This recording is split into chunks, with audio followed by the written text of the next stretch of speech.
between the late 1800s and 1929, there were a number of breakthroughs that ended up being suppressed that had to do with creating very high voltage VHV systems so that you could create a vector into what's now been called the zero-point energy field. When Nikola Tesla died, this information that he had, which allowed for a car to run out of the ambient energy, was in documents confiscated by the FBI. And I have a Department of Defense document demanding that the FBI turn these over to the DoD. The FBI refused. By 1928 and 29, T. Townsend Brown, as well as the Koloski-Frost experiment in physics in Germany, had determined that VHV, very high voltage systems, done in a certain resonant field could result in so-called electromagnetic-gravitic effect, the lifter effect that has been described, which you see in UFOs. They also can create what's called a space-time bubble around an object so that you can correct for 1G. This is how these objects are traveling at multiples of what any aerodynamic physics would describe, and can make right-hand turns without killing the occupants. Around this same time, there was, in the 1940s and the late 1930s, a number of UFO sightings. This included the so-called Foo Fighters. Yes, it's a famous rock group. However, the Foo Fighters took their name from the reports of these objects seen in the theater of World War II that were flying around our aircraft. We thought it was a secret weapon of the Nazis. The Nazis thought it was a secret weapon of ours.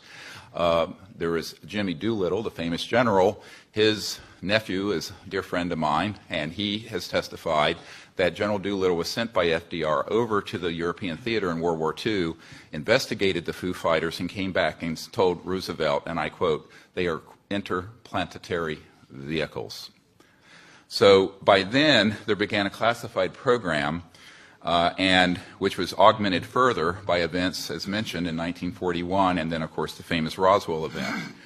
Those events led to, as Philip Corso describes, a reverse engineering program. As you all know from the famous Wilbur Smith document of 1951 from Canada, it talks about that flying saucers exist, but there's a high-level team headed up by Dr. Vannevar Bush that is studying the, quote, modus operandi of these vehicles. In October of 1954, a key date I want the committee to remember, we have actionable intelligence from someone who has worked in the National Security Agency and it's been in the vault. All of this went deep black because they figured out at that point gravity control.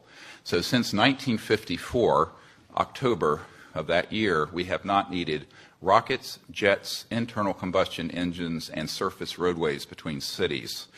I say this with authority that this is the case. Eventually, these breakthroughs in human discovery were complemented by the study of the extraterrestrial material that were retrieved from these events. And contrary to most people's thoughts, the Roswell event was actually a downing of an extraterrestrial vehicle by an electromagnetic system that was hidden in a radar dome that was switched on, and this is in an FBI document that I can provide for the committee and is on the flash drive given to the Congress. The result ultimately was that there were transdimensional physics that began to be studied that deal with the nexus between electromagnetism, energy generation, anti-gravity, and consciousness.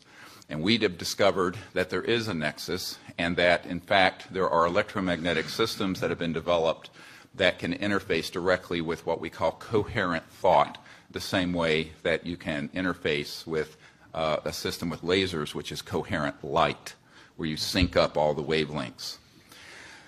Ultimately, these breakthroughs were paralleled with amazing developments in the biological sciences and the experimentation with cloning. And this began many years earlier than was reported from Dolly the sheep in Scotland. This goes a little beyond, I think, what this committee wants to look into. However, you need to understand that the technologies that we have and we are discussing are not theoretical. We have actionable intelligence that any committee in Congress or executive action can find regarding current operations. And I just want to go through a list of them very quickly of these facilities and corporations for which we have witnesses who can be subpoenaed by the committees of the Congress.